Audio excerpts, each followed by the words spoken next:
Le Congo ne tombera jamais. Au moment où je vous parle, quand la Russie tire 10 obus, on lui répond avec 1. Et donc vous voyez que ça met la situation sur le front en grande fragilité. Et à côté de ça, vous avez un régime au Kremlin qui s'est profondément durci.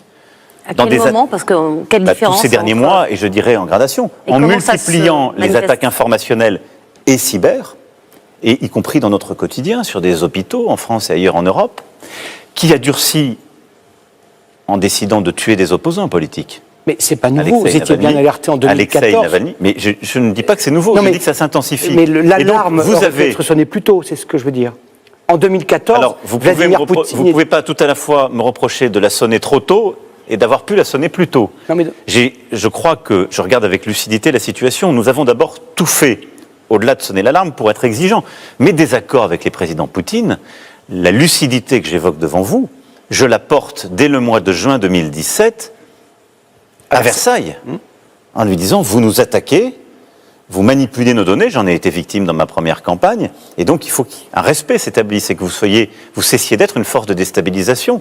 Je le réitère en 2018, en 2019, mais dans ce temps-là, nous voulions éviter la guerre. Puis il y a eu le temps où on a aidé l'Ukraine à résister, mais là, le contexte sur le terrain ukrainien change, la situation est beaucoup plus difficile pour eux, la Russie durcit chez elle et elle multiplie les attaques. Et donc, oui, je vous le dis avec la plus grande solennité, ce début d'année 2024 doit être pour nous celui du sursaut. Donc si on envoie des...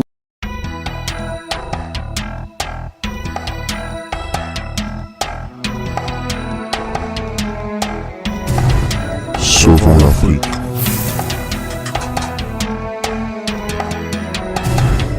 Sauvons l'Afrique. Il reste toujours sur sa décision.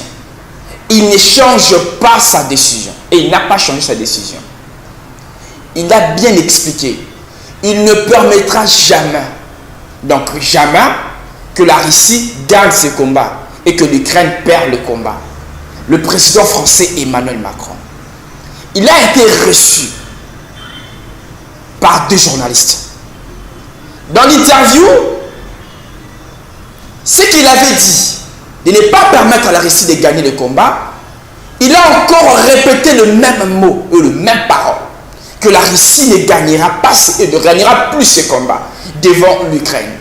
Bonjour, c'est votre frère Neville Toko. Cette vidéo va parler de ce président Emmanuel Macron. Celle contre tous, comme on l'a dit.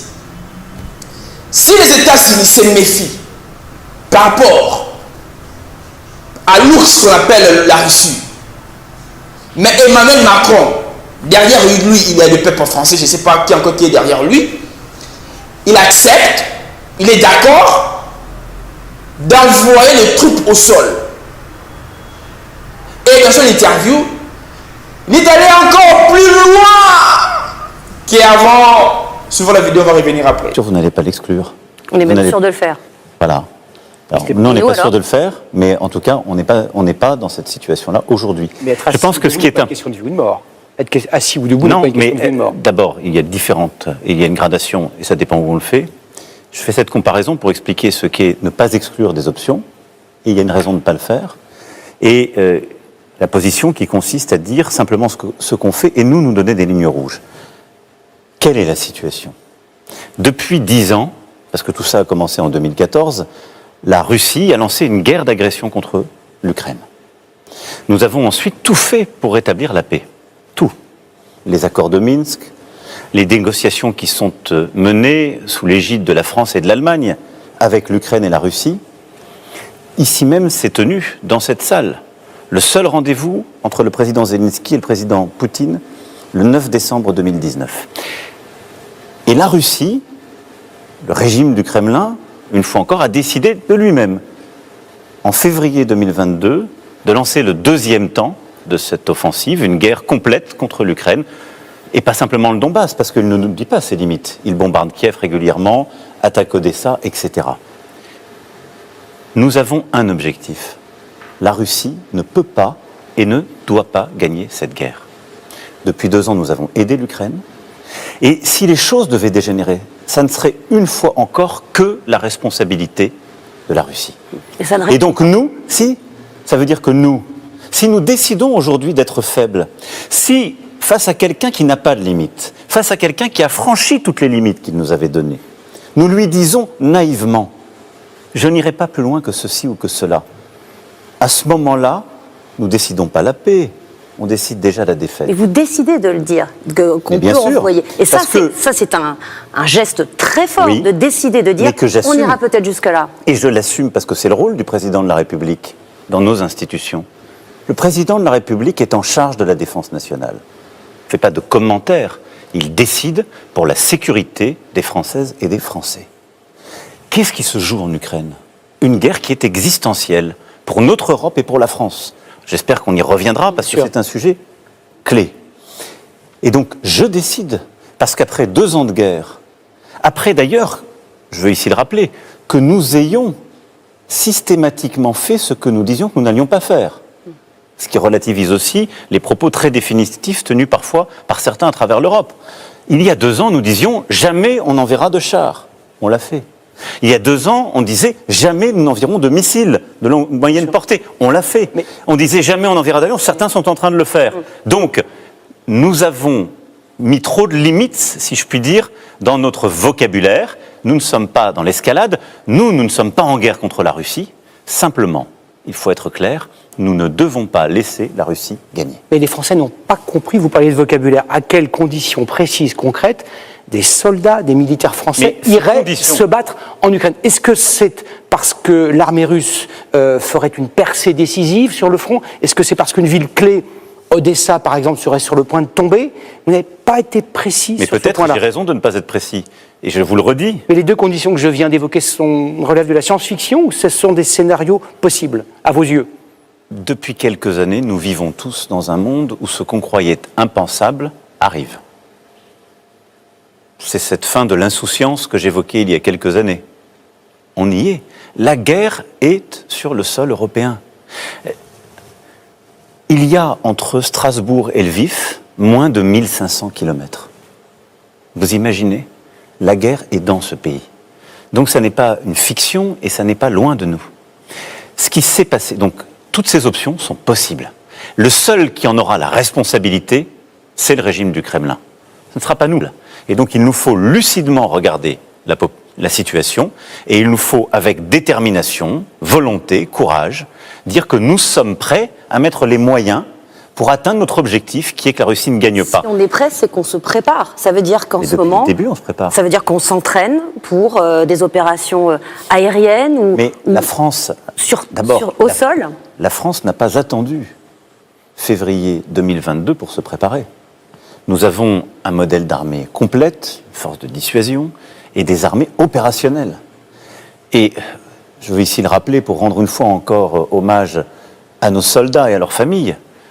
Nous sommes un des rares pays en Europe qui, pendant 10 ans, a eu des forces déployées au Sahel pour lutter contre le terrorisme. Et nous avons perdu là-bas des dizaines d'hommes.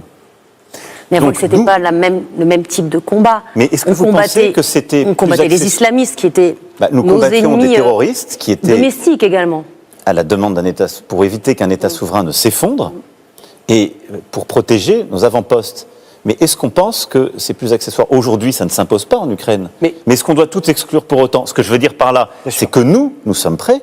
C'est que j'ai décidé, dès mon premier mandat et dès le début, une augmentation du budget de nos armées considérable, qui fait que les 2 lois de programmation militaire que j'aurais eu à décider comme président auront conduit à un doublement du budget de nos armées. Donc, nous ne nous réveillons pas sur ce sujet. Je voudrais juste clarifier un point. C'est que ce qui s'est passé ces derniers mois est un changement profond. Et ce sursaut que j'ai appelé de mes voeux dès le 16 février aux côtés du président Zelensky ici, et qui m'a conduit à dire cela, mais surtout à décider des choses très concrètes avec nos alliés, c'est que la contre-offensive ukrainienne ne s'est pas passée comme attendu durant ces derniers mois, et c'est que quand vous regardez la situation de ces dernières semaines, la situation est difficile sur le terrain pour les Ukrainiens. C'est une litote. C'est une litote. Certains experts disent qu'elle est... Parce que je ne suis pas défaitiste, mais elle est difficile, ils sont courageux une fois encore, mais ils ont des limites. Ils ont des limites en termes d'hommes, parce que la Russie est un plus grand pays, et à partir du moment où il n'y a que les hommes ukrainiens, ils ont cette limite et ils en perdent beaucoup, et ils ont une limite en termes d'obus, de missiles, puisque à peu près au moment où je vous parle, quand la Russie tire 10 obus, on lui répond avec 1. Et donc vous voyez que ça met la situation sur le front en grande fragilité. Et à côté de ça, vous avez un régime au Kremlin qui s'est profondément durci. À quel moment? Parce que quelle différence tous ces derniers mois, et je dirais en gradation, en multipliant les attaques informationnelles et cyber, et y compris dans notre quotidien, sur des hôpitaux en France et ailleurs en Europe, qui a durci en décidant de tuer des opposants politiques. Mais c'est pas nouveau, vous étiez bien alerté en 2014. Alexei Navalny, mais je ne dis pas que c'est nouveau, je dis que ça s'intensifie. Mais l'alarme aurait pu être sonnée plus tôt, c'est ce que je veux dire. En 2014, alors, vous pouvez pas tout à la fois me reprocher de la sonner trop tôt et d'avoir pu la sonner plus tôt. Non, mais... Je crois que je regarde avec lucidité la situation. Nous avons d'abord tout fait, au-delà de sonner l'alarme, pour être exigeants. Mes désaccords avec les présidents Poutine, la lucidité que j'évoque devant vous, je la porte dès le mois de juin 2017 à Versailles, en lui disant, vous nous attaquez, vous manipulez nos données, j'en ai été victime dans ma première campagne, et donc il faut qu'un respect s'établisse et que vous cessiez d'être une force de déstabilisation. Je le réitère en 2018, en 2019, mais dans ce temps-là, nous voulions éviter la guerre. Puis il y a eu le temps où on a aidé l'Ukraine à résister, mais là, le contexte sur le terrain ukrainien change, la situation est beaucoup plus difficile pour eux, la Russie durcit chez elle et elle multiplie les attaques. Et donc, oui, je vous le dis avec la plus grande solennité, ce début d'année 2024 doit être pour nous celui du sursaut. Donc si on envoie des militaires là-bas, pardon de rester dans ce scénario sombre, c'est des fantassins, c'est des conseillers, c'est des aviateurs. Je ne vais pas faire de la politique fiction. D'accord, donc on en aura peut-être, mais on n'en parle pas. Mais d'abord, je ne le souhaite pas. Je souhaite que la Russie cesse cette guerre, se retire des positions qui sont les siennes et permette la paix. Mais vous n'y croyez plus. Mais ce qui est important ici, d'abord, ça n'est pas mon souhait. Mais 2, je ne vais pas donner de la visibilité à quelqu'un qui ne m'en donne pas. C'est au président Poutine qu'il faut poser cette question. Allez lui demander où sont ses lignes rouges. Votre ministre des Armées, lui, il a donné une certaine visibilité. Il a dit non, on n'en voit pas d'hommes là-bas, ce sera peut-être des démineurs. Nous ne savons pas ce à quoi on s'attendait. Ce que je peux vous... Parce qu'il a fait le distinguo entre ce qui était décidé et que nous mettons en place et ce qu'il ne faut pas exclure parce que nous nous adapterons. Nous avons décidé, le 26 février dernier à Paris, d'aller plus loin dans l'aide à l'Ukraine, de mettre en place une coalition pour leur fournir des missiles ou des bombes qui leur permettent de toucher leur sol, jamais la Russie, mais d'atteindre derrière les positions russes aujourd'hui. Nous avons décidé aussi d'accélérer pour aller chercher des munitions partout où elles sont disponibles. C'est ce qu'ensuite je suis allé faire à Prague quelques jours plus tard.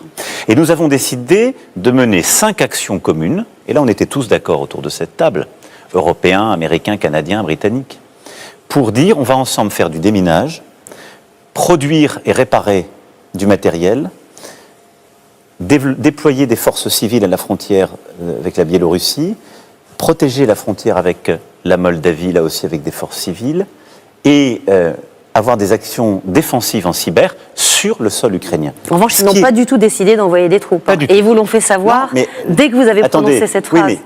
Oui, mais on peut systématiquement revenir là-dessus. Et je vais y aller jusqu'au bout. Parce que c'est un peu le sujet qui préoccupe les Français. Mais ils ont tout à fait raison, mais je dis aujourd'hui, on a décidé ça, et ça c'est un changement. On l'a décidé à Paris, c'est le début de ce sursaut. Ensuite, je vous le dis, nous ferons ce qui est nécessaire pour atteindre notre objectif. Parce que si la Russie venait à gagner, la vie des Français changerait. De quelle manière? Nous n'aurons plus de sécurité en Europe. Qui peut penser une seule seconde que le président Poutine, qui n'a respecté aucune de ses limites et aucun de ses engagements, s'arrêterait là? Donc ce qui se passe en Ukraine aujourd'hui relève également des intérêts vitaux de la France. Il y a un danger existentiel pour la France. La sécurité de l'Europe et la sécurité des Français se jouent là-bas. Et ce sont nos intérêts vitaux. Vous employez là un terme qui a des connotations particulières, je vous dis la sécurité. Mais vous-même, vous avez utilisé menace existentielle. Mais oui, mais existentielle, ça veut dire que c'est notre résistance qui est en cause. Je le dis et je l'assume. Nous avons déjà subi les conséquences de cette guerre dans notre quotidien. On a déjà subi ces attaques, on a déjà dans plusieurs de nos hôpitaux subi des jours et des jours de dysfonctionnement à cause de cette agressivité russe. Nous avons subi les conséquences en Europe, le prix du gaz, la situation de notre économie, le coût des céréales, les dérèglements économiques qui s'en sont suivis sont la conséquence de cette guerre qu'a lancée la Russie. Et si la Russie gagne cette guerre, la crédibilité de l'Europe sera réduite à zéro. quelle serait la crédibilité sur notre sol d'une puissance, l'Union européenne, de ses membres qui auraient laissé faire cela? La sécurité des Européens, quelle serait-il? Est-ce que vous pensez que les Polonais, les Lituaniens, les Estoniens, les Lettons, les Roumains, les Bulgares pourraient une seconde rester en paix? Et je ne parle même pas de la Moldavie, qui certes n'est pas dans l'Union européenne aujourd'hui, mais qui, à la seconde, serait menacée. Donc vous dites en creux, et je dis Poutine que ça ne s'arrêtera pas là. S'il gagne passe... cette guerre, il poursuivra ailleurs, il trouvera d'autres proies. C'est ce que vous dites? Mais par notre passé, nous avons déjà connu Certes. des régimes qui tuaient les opposants chez eux, avaient des dérives autoritaires et avaient la volonté de conquérir tout ce qu'on les laissait conquérir. Donc Poutine ne s'arrêterait pas là s'il gagnait cette guerre. Et je crois que ce que je dis là est un consensus complet.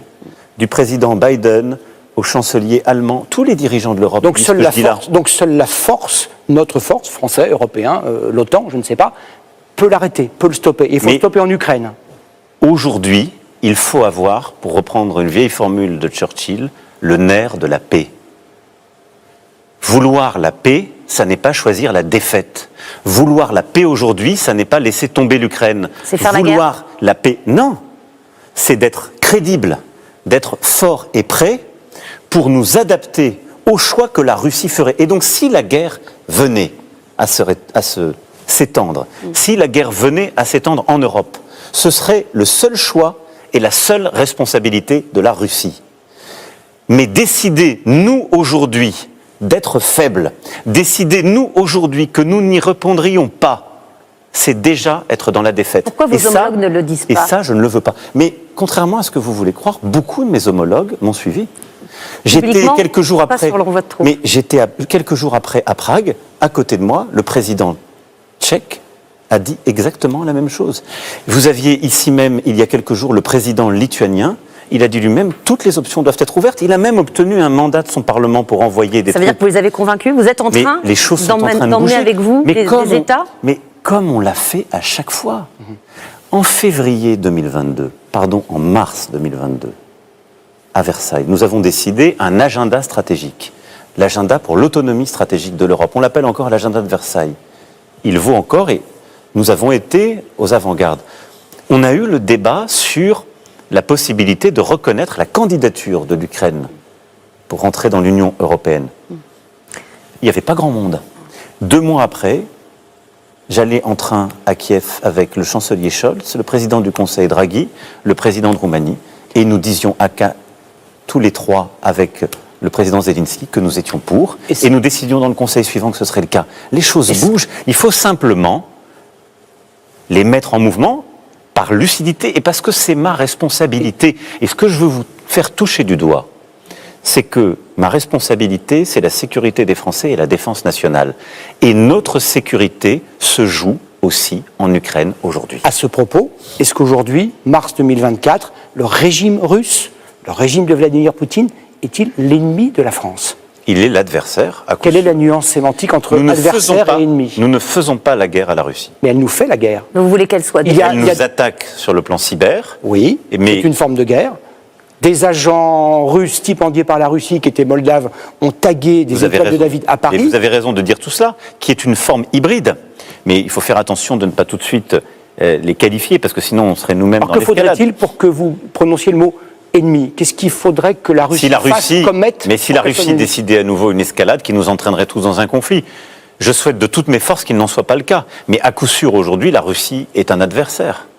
Le régime du Kremlin est un adversaire. Mais je l'ai toujours dit, nous ne faisons pas la guerre à la Russie et au peuple russe. Et nous soutenons l'Ukraine, nous faisons tout pour qu'elle puisse mettre la Russie en échec, parce que, je vais vous dire très simplement, il n'y a pas de paix durable s'il n'y a pas une souveraineté et un retour aux frontières internationalement reconnues de l'Ukraine, et y compris la Crimée. Mais ce sera aux Ukrainiens de le décider, ça. C'est à eux de le négocier. C'est un peu leur pays, quand même. Oui, et vous avez raison de le dire, c'est à eux. C'est leur pays. C'est des frontières internationalement reconnues de l'Ukraine. Mais ce que je veux dire, c'est qu'il n'y aura pas de sécurité et de paix durable si elle n'est pas le fruit d'une négociation qui sera menée par les Ukrainiens. Mais il n'y aura pas de sécurité pour les Français s'il n'y a pas la paix là-bas. Vous dites que ce n'est pas notre ennemi. Je veux juste dire, la paix, ça n'est pas la capitulation de l'Ukraine. Ni l'amputation de l'Ukraine. Parce que tout ça, c'est déjà choisir que nous sommes faibles. Donc, Vous dites que la Russie... Il y a une grande cohérence dans la position de la France depuis le début. Simplement, il y a une escalade de la part de la Russie. Et à cette escalade, nous devons dire que nous sommes prêts à répondre. Est-ce que la Russie serait capable de vous cibler? Vous avez annulé une visite en Ukraine récemment pour des raisons de sécurité? Pas du tout. C'est ce que, évidemment... C'est ce qu'a dit la Russie. Il ne faut pas les croire. Ouais. Et vous savez, c'est pour ça qu'on vous pose la question. Le débat public est imprégné par les fausses informations russes. Ils ont fait croire cette affaire. Beaucoup de gens maintenant sont persuadés. Le sujet des troupes au sol arrive dans le débat collectif. C'est un de vos confrères qui me pose la question. Parce que le Premier ministre slovaque, très proche de la Russie, dit que le projet secret que nous avons, c'est d'envoyer des troupes au sol. Et nous, à chaque fois, on réagit. On ferme des portes. On se calfeutre. Non. Donc, j'ai décalé le voyage que j'avais fait. Pourquoi? Parce que le président Zelensky venait en Europe pour la conférence de sécurité à Munich.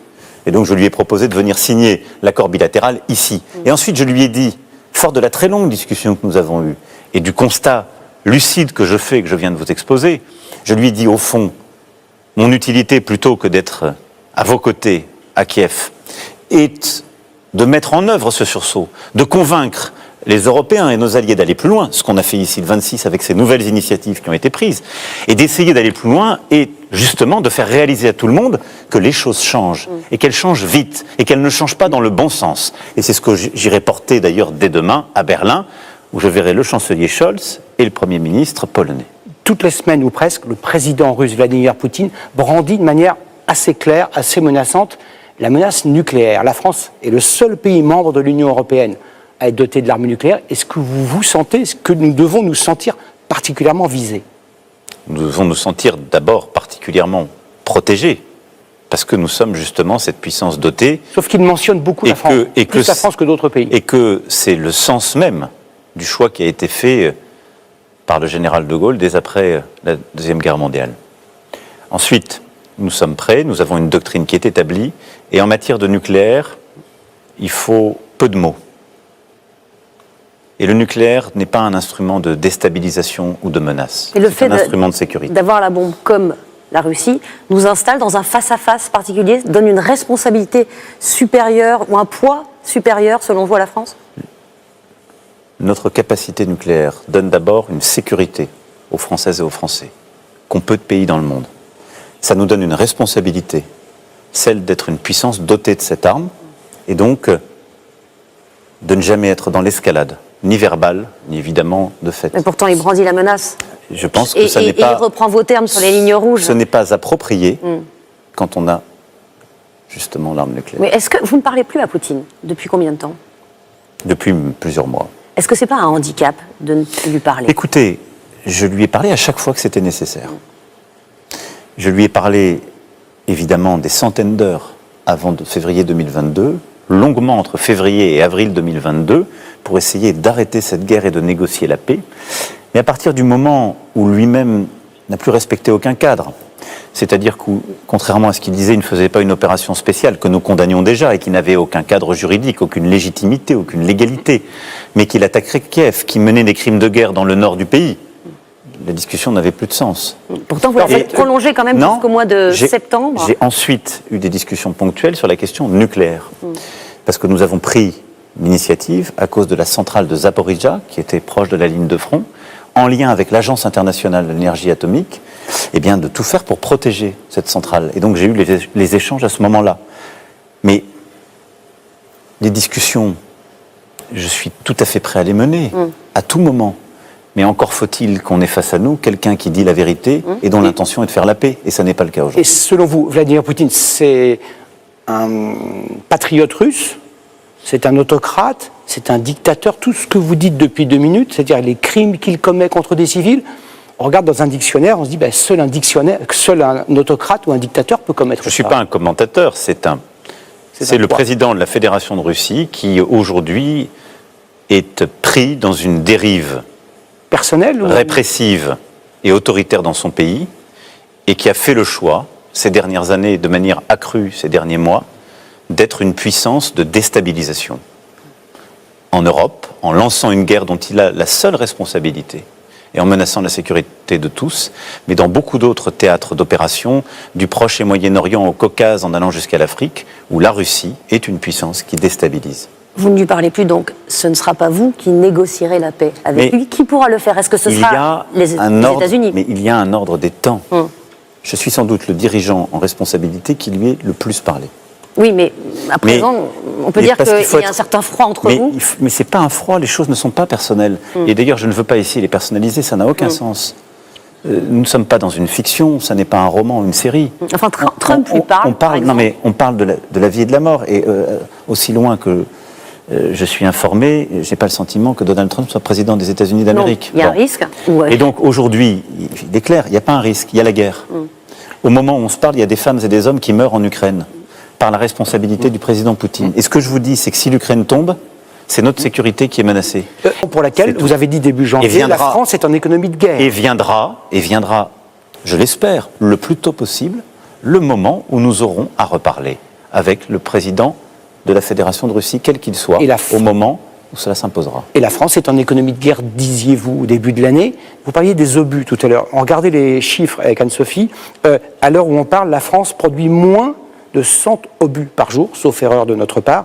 C'est ce que des soldats ukrainiens utilisent en quelques minutes. C'est très modeste. Mais c'est le maximum que nous puissions faire. C'est modeste et c'est assez normal pour ce qui est de ces catégories parce que nous n'avons pas une industrie de défense qui est adaptée à une guerre de haute intensité territoriale qui n'était dans aucun de nos pronostics et que nous ne nous apprêtions pas à mener pour nous-mêmes. Le sera-t-elle un jour? Et donc, plusieurs choses. D'abord, dès février 2022, j'ai déclaré à tous les industriels que nous passions en économie de guerre. Je leur ai demandé des efforts, produire davantage et produire plus vite. Et c'est le chantier que j'ai confié au ministre des Armées dès ce moment-là. Nous avons, sur plusieurs segments qui étaient essentiels pour les Ukrainiens, fait le travail.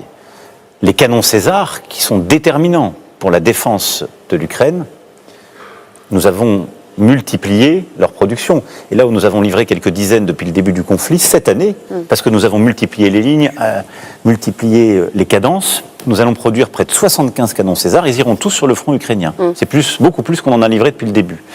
Nous avons multiplié par plus de 3 notre production des catégories d'obus et de missiles qui sont pertinents pour les Ukrainiens. Simplement, en effet, on a des limites. Et c'est vrai de tous les pays européens. Et donc, qu'est-ce qu'on fait face à ça? On accroît nos capacités et nos cadences, mais surtout, ça met du temps à faire, parce qu'il faut créer de nouvelles lignes, de nouvelles structures de production. C'est pourquoi on a décidé qu'on allait les créer en Ukraine, parce que c'est plus proche du terrain, parce que ça peut aller beaucoup plus vite. C'est ce qui a été décidé ici, avec l'ensemble des partenaires. Et c'est ce que d'ailleurs on va faire main dans la main avec l'Allemagne. Vous exposez aussi au bombardement. Oui, mais ça a été acté. Vous soulignez là une forme peut-être de contradiction qu'il y a chez certains de mes partenaires qui sont prêts à les produire sur le sol ukrainien, mais pas prêts à prendre certains engagements pour la suite. Bon, mais ça viendra. Donc pour être clair, des ingénieurs français ont vocation à jouer. On est en train de regarder, dans le cadre de ces coalitions, les déploiements qu'on fera en Ukraine pour coproduire avec eux. Et ça permet d'aller plus vite. Et enfin, on fait 2 autres choses, une de court terme et une de moyen terme. C'est tout ça, l'économie de guerre. À court terme, on va chercher partout où c'est disponible des munitions. Et donc là, on va sonder tous les pays du monde, je ne dis pas ici leur nom parce que certains, la confidentialité compte, mais on va chercher dans leur stock disponible et on leur propose de leur acheter parce que c'est une question de rapidité. Et à côté de ça, nous mettons l'industrie européenne de défense en capacité de produire beaucoup plus dans la durée. Et comment vous financez? Parce qu'on a des petits problèmes de budget en ce moment, on l'a vu, on doit faire beaucoup d'économies, oui, des milliards. Comment on finance tout cet effort de guerre, finalement? Mais d'abord, je vais être très franc avec nos compatriotes et avec vous. On ne peut pas dire tous depuis 2 ans, et nous le disons, tous les dirigeants européens le disent, tous, il n'y a pas une exception. Cette guerre, on y joue notre avenir, cette guerre est existentielle, et dire on va continuer de vivre comme si de rien n'était. Non, je vous demande juste les moyens déployés pour ça. C'est pas possible. Donc nous, comme je vous le dis, déjà on a anticipé, puisqu'on a une loi de programmation militaire qui vient après l'autre, on a doublé notre budget des armées. À ça s'ajoutent des choix budgétaires qu'on a faits depuis 2022. En plus de cela, on finance l'aide à l'Ukraine. Et pour construire ces usines en Nous avons déjà financé 4,8 milliards d'euros à peu près, et on va aller jusqu'à 3 milliards d'euros cette année. Et ensuite, c'est notre engagement européen. C'est pour ça qu'on a là lancé une facilité européenne de paix, et on l'actera la semaine prochaine en Conseil européen, et elle prévoit de donner justement des contrats à nos industriels de défense pour produire sur notre sol, pour produire entre Européens davantage d'armement pour nous, pour notre flanc oriental et pour l'Ukraine, et nous allons utiliser cet argent. Nous allons aussi utiliser l'argent que on a dans le programme d'investissement pour aller produire en Ukraine avec les Ukrainiens. Et donc, c'est l'Europe qui aussi se mobilise aux côtés de notre investissement national. Et en plus de ça, il ne faut pas exclure là aussi, que comme sur le plan opérationnel, il ne faut pas exclure que nous ayons à prendre des décisions supplémentaires en européen. C'est-à-dire ? Et c'est-à-dire décider de financer de nouvelles initiatives. Avec des emprunts ? Et moi, je ne l'exclus pas. Et je pense que ce que nous avons su faire pendant la période du Covid, qui était de dire, nous sommes face à un choc, à cette pandémie, on est tous touchés, et on doit en quelque sorte aller lever de l'argent en commun sur les marchés en mettant notre signature à chacun sur la table, c'est ce qui nous a permis de tenir. Et c'est ce qui nous a permis de relancer. Moi, je pense que si les besoins devaient être plus importants, c'est d'ailleurs une proposition qui a été faite par la première ministre d'Estonie. Ce n'est pas une proposition française, mais j'y souscris. Et donc, je pense que ce que je veux vous faire toucher du doigt, depuis le début de notre conversation et au fond depuis une dizaine de jours, et ce que je veux que nos compatriotes comprennent, il n'y a qu'un responsable de la situation dans laquelle nous sommes. C'est le régime du Kremlin. Mais nous avons une responsabilité. Et je vous le dis en conscience comme président de la République. Et vous voulez convaincre les Français ? Je vous le dis c'est pas facile en ce moment. Mais ce ne sera jamais facile. Non, mais vous avez vu les sondages, il y a eu une chute du soutien à cette guerre en Ukraine. Vous savez, on l'a connu dans d'autres temps de notre histoire. C'est toujours beaucoup plus facile d'aller chanter des comptines aux gens. Je pourrais vous dire ce soir, parce que ça n'est pas populaire. Vous savez, c'est loin. Nous, on est pour la paix. On est pour la paix. Les gens qui disent ça aujourd'hui, les mêmes qui ne veulent pas d'ailleurs soutenir l'Ukraine, ils ne font pas le choix de la paix. Vous parlez de qui ? Ils font le choix de la défaite. Il y a quelques jours. Ils font le choix de l'abandon de souveraineté. Parce qu'ils font le choix dès maintenant de dire « nous avons des limites ». Et donc, à celui qui jusqu'à présent n'en a pas eu, a pris toutes les responsabilités d'agression, nous vous laisserons progresser, car nous avons peur. Vous parlez de qui ? Mais de ceux en Europe qui sont sur ce registre et de ceux qui, en France, eh bien, très clairement, décident de ne pas soutenir l'Ukraine. Monsieur le Président, il y a quelques jours, Sénat, Assemblée nationale ont dû à se prononcer par vote sur un traité, un accord de sécurité que vous avez signé avec le président ukrainien. Plusieurs partis politiques se sont abstenus, ont voté contre. Rassemblement national s'est abstenu, le Parti communiste, la France insoumise ont voté contre. Qu'est-ce que vous pensez de leur position ? Ce sont des pacifistes, c'est leur droit le plus strict. Bien sûr. Ce sont des instruments du Kremlin, ce sont des idiots utiles, comme on aurait pu le dire il y a quelques décennies. Vous savez, j'ai constamment cherché à tenir l'unité du pays, depuis le début. Les rencontres de Saint-Denis que j'ai menées, je l'ai encore fait en voyant tous les chefs de parti et les présidents des assemblées constitutionnelles il y a quelques jours. Et après, c'est la liberté et c'est le pluralisme politique, donc il faut être respectueux de cela. Mais j'ai un désaccord très profond. C'est que je pense qu'aujourd'hui, en conscience, choisir de s'abstenir ou de voter contre un soutien à l'Ukraine, c'est pas choisir la paix, c'est choisir la défaite. Et c'est très différent. Et quand il vous reproche d'instrumentaliser le conflit en Ukraine, on a déjà eu ce débat. De la politique intérieure. On a déjà eu ce débat. Enfin, parce que la dernière élection présidentielle s'est tenue quelques mois après le lancement du conflit de février 2022. Écoutez, ça n'est pas sérieux. C'est tout ce que je peux vous dire. Ça n'est pas sérieux. Parce que la responsabilité de cette guerre, la responsabilité des coups de boutoir qui sont donnés au front ukrainien, elle n'est que celle de la Russie. Notre responsabilité, c'est d'être fort pour la paix. Notre responsabilité, c'est justement de tenir cette unité européenne. Et à chaque fois, nous avons obtenu l'unité européenne. Depuis le début, nous étions sous présidence française. Et nous l'obtiendrons, vous verrez. C'est de tenir notre unité, mais c'est d'être fort. C'est d'être fort pour dissuader, c'est d'être fort pour résister, c'est d'être fort pour notre sécurité. Monsieur le Président, cet entretien est consacré à la guerre en Ukraine. Nous ne pouvons pas ne pas aborder une autre guerre. Elle se déroule à Gaza. Elle a fait sans doute 30 000 morts. Les circonstances sur place sont atroces. Vous avez toujours dit, depuis les attentats terroristes du 7 octobre en Israël, que vous étiez derrière Israël et qu'Israël avait le droit le plus absolu de se défendre. Israël a-t-il le droit de se défendre jusqu'à la vengeance ? Est-ce que vous pensez de l'action de l'armée israélienne aujourd'hui dans la bande de Gaza ? Les mots étant importants, je n'ai jamais dit qu'Israël avait un droit absolu. La France le droit de se défendre, oui, c'est ce que vous aviez dit. Ouais. C'est exact, Et au départ. mais absolu a une signification. Non, bien sûr. Et je n'ai jamais dit le mot absolu. La France a une position constante depuis le début, et d'ailleurs, là aussi, nous étions peut-être seuls à un moment donné en octobre dernier, et nous avons été rejoints. La première chose, nous avons condamné de manière implacable l'attentat terroriste massif lancé par le Hamas contre Israël et sa population. Vous avez aussi après appelé à créer une coalition contre le Hamas, ça n'a pas tellement pris, pour le coup. Vous m'excuserez, mais nous sommes tous en train de dissoudre des associations qui financent. La coalition internationale contre le Hamas. Mais c'est de dire, lutter contre le Hamas n'est pas que votre histoire, vous, responsables israéliens, c'est aussi la nôtre, et donc nous devons agir. Qu'est-ce qu'on est en train de faire aujourd'hui avec plusieurs partenaires? On coupe les financements partout où ils existent. Nous avons dissous des associations, donc on le fait, je vous rassure. Ça, les autres pays n'avaient pas trop compris au départ quelle était la volonté. La meilleure façon, vous savez, de ne pas gêner les autres, c'est de ne rien dire, ou de dire simplement ce que la masse veut répandre. Ça n'est pas la position de la France, ça ne l'a jamais été à travers notre histoire. Nous avons une position, si vous me permettez de l'exprimer, simple. Premièrement, condamnation implacable, claire de l'attentat. Ensuite, on a dit, la sécurité d'Israël n'est pas que votre affaire. Ce qui veut dire aussi, vous ne pouvez pas mener votre défense dans toutes les conditions.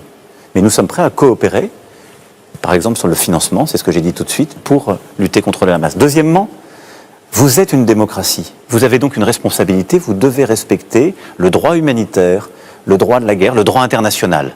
Et c'est pourquoi, dès le mois d'octobre, la France a appelé à une trêve. C'est pourquoi nous sommes le premier pays européen à avoir porté une résolution au Conseil de sécurité, avec plusieurs pays de la région, Jordanie, Émirats arabes unis, pour appeler à un cessez-le-feu. C'est pourquoi nous avons organisé ensuite en octobre, ici, la seule conférence humanitaire de soutien pour le peuple palestinien et l'UNRWA, en appelant officiellement à ce cessez-le-feu.